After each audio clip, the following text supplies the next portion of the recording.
Hello everyone, welcome to new video. My name is Zishan Bey. I'm Cloud Evangelist at DataNext. And today we are talking about Kubernetes cluster, what are different components in Kubernetes cluster and how they work together. And we try to, do it quickly. So that's the goal here. So let's dive into it, lot to talk about. So in Kubernetes cluster, there are like two major components. One is called control plane. Another is called worker nodes. In a nutshell, control plane is responsible to manage the state of the cluster and everything. What is happening in the cluster, you actually communicate through control plane. And worker nodes basically where your actual workload is running. So your application containers and everything is running on a worker node. So in this example, I have like two nodes, node 1 and node 2 I'm calling it.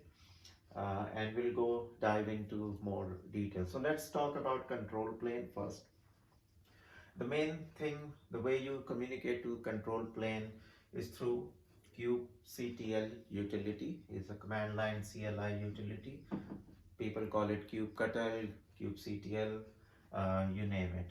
So just you run this command, provide send set of instruction in a YAML file or JSON. You can actually have the first component is called Cube API, which is responsible for everything communicating through kubectl in simple terms. So it's a basically Kubernetes cluster API is exposed to other people. So that is Cube API. The Cube scheduler is basically responsible for managing workloads on the worker nodes. So whatever the instructions comes from kubectl, scheduler is responsible to actually send the worker node to node 1 or node 2 or whatever happening in the cluster. Scheduler is responsible for it. Another component is called Kubecontroller. Kubecontroller is responsible to maintain the state, watch the events and what is happening in the cluster. For example, this node goes down, Kubecontroller will detect it and send instruction to scheduler to actually, deploy the your basically workloads to node 1 and vice versa. So controller is responsible for that. There is like a key value store called etcd, etcd, whatever you call it.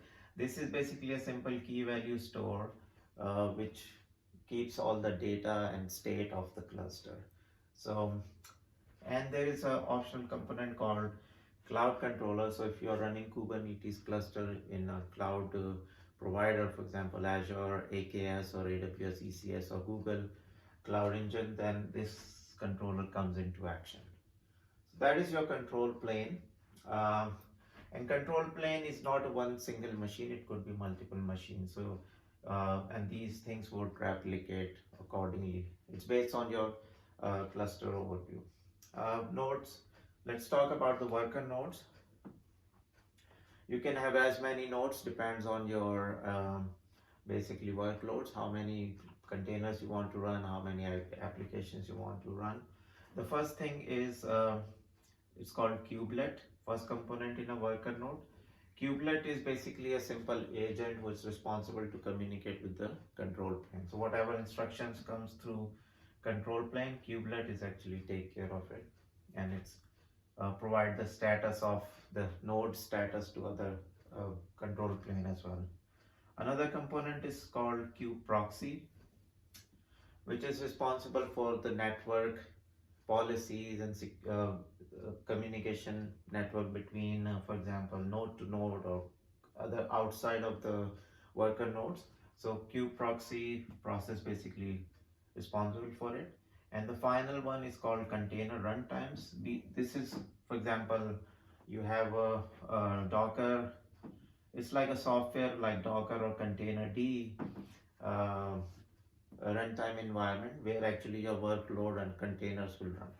So you can run multiple containers on a single node, and everything basically is managed by control plane. So you provide the instructions through Cubectl utility to control plane. that I want 3 replicas of certain applications, certain containers.